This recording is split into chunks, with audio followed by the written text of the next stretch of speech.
I have yet to play with Vigil for the Lost. It seems situational. And situational cards are generally not amazing, but I won't completely discredit it because, again, I have not played with it. And I'm going to go ahead and put these... Yeah, I don't think we're going to be playing any of these 3 cards, but we'll see. Contagion Engine will definitely be in our deck. That might not make it. I'm going to go ahead and just throw all these in there. We'll sort them out here. There we go. Converted mana cost. And let's take a look at our curve. Honestly, this curve is, if you look at the curve, if it's bow shaped like this, you have a really kind of just a mid-range deck. If it's like 1, 2, and 3, then you should be aggro. And if you have lots of, and blue decks I notice are really heavy because they have a lot of commons like the Scrap Diver Serpents and the Sky Eel Schools and whatnot. And their curves are a lot heavier. But we ended up picking up some earlier cards than we started out with the Contagion Engine. So, now we gotta start making cuts and decisions, and honestly, I really like our Metalcraft. We picked up an obscene amount of Metalcraft cards. That being said, I think we're gonna cut Fume Spitter because he does not fit Metalcraft. Right now we have 29 cards in the deck. I'd like to cut it down to... I almost always play 17 land unless I have 3 or 4 mirror. Or if I'm really...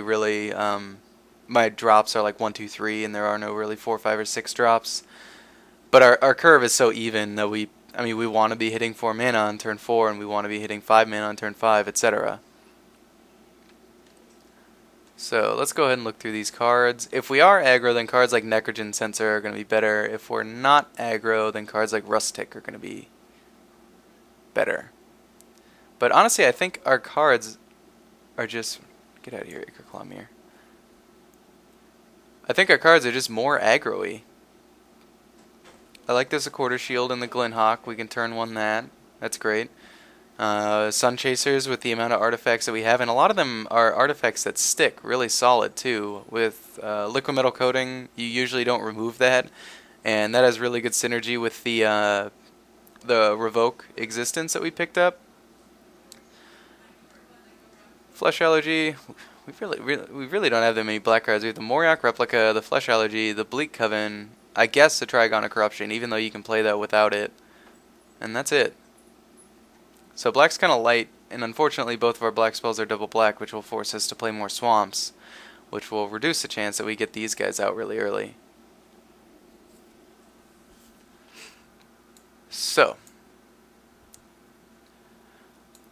I am going to go aggro. That's my decision. Which makes cards like Wall of Tanglecord, Rustic, and I know you people are like, oh, those are good cards, but they are not aggro cards. Heavy Arbalest is slow. Great card, but slow.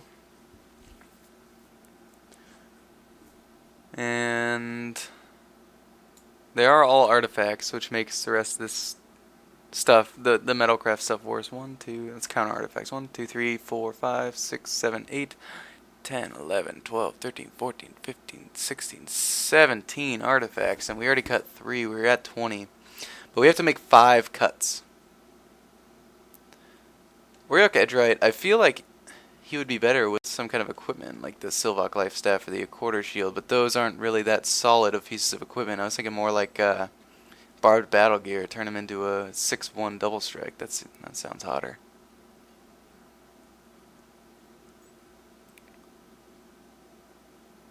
So yeah, I actually really like this. The Heavy Arbalest I'm considering. Trigon's a little slow, but it's a great card, so Bleak Coven's great because it's a good finisher if they do end up stalling the board, but they're at a really low amount of life. I've finished a lot of people because they've been 4 or less, and Bleak Coven steals a win, which is great. Galma's Warden's probably a card I'm going to be cutting. It's just a bit slow, and we do have to cut a non-artifact here. And my two choices are Flesh Allergy and Galma's Warden. And I actually have to cut two, so I may cut both of those.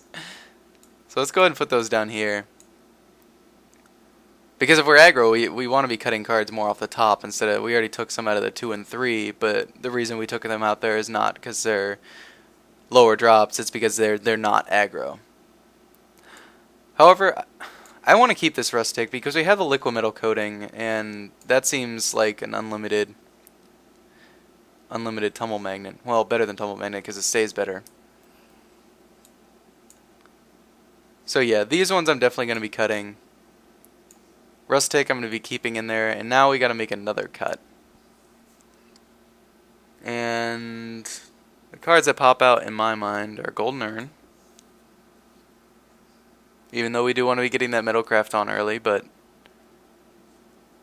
I wouldn't disagree with cutting one of the Sun Chasers. I wish this guy had Vigilance. I don't know why he doesn't.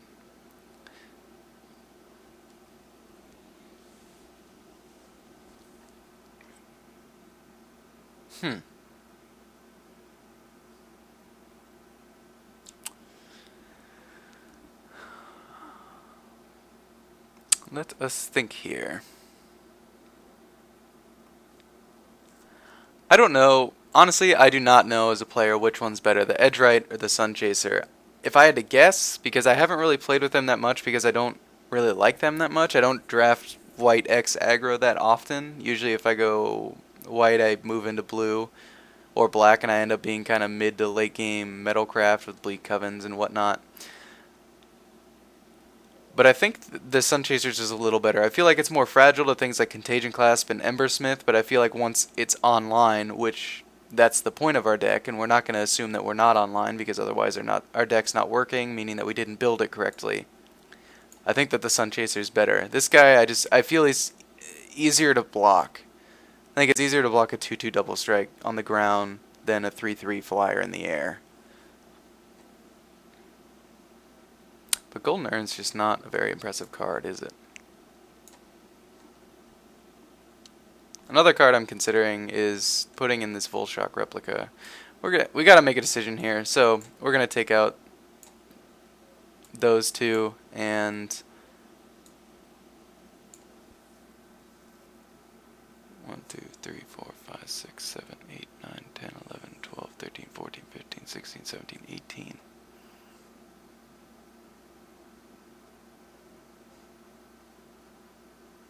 Shouldn't be such a tough decision, but it is. Alright, screw it. I am going to keep Auriok Edgerite in there. I haven't played with them, and I feel like we already have a lot of artifacts.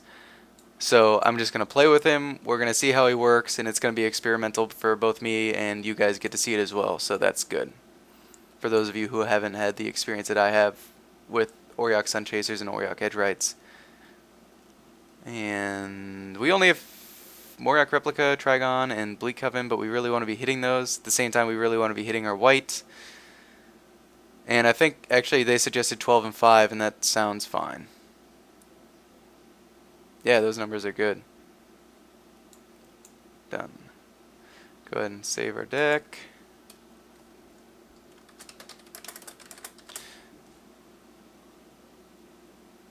It is the 22nd today.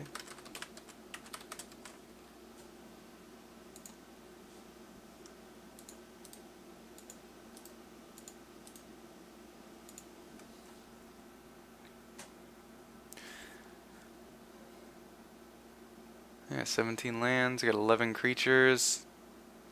Got a little bit of ramp here. I feel like we might get flooded a little bit. But we have a lot. I mean, we have some equipment that we can dump mana into. We have the Trigon we can dump mana into. Molten Tail Massacre, obviously, you need lots of mana to make him good. I'm hesitant about this Molten Tail Massacre just because we're creature light, but that's okay. He's just late game, he's so solid.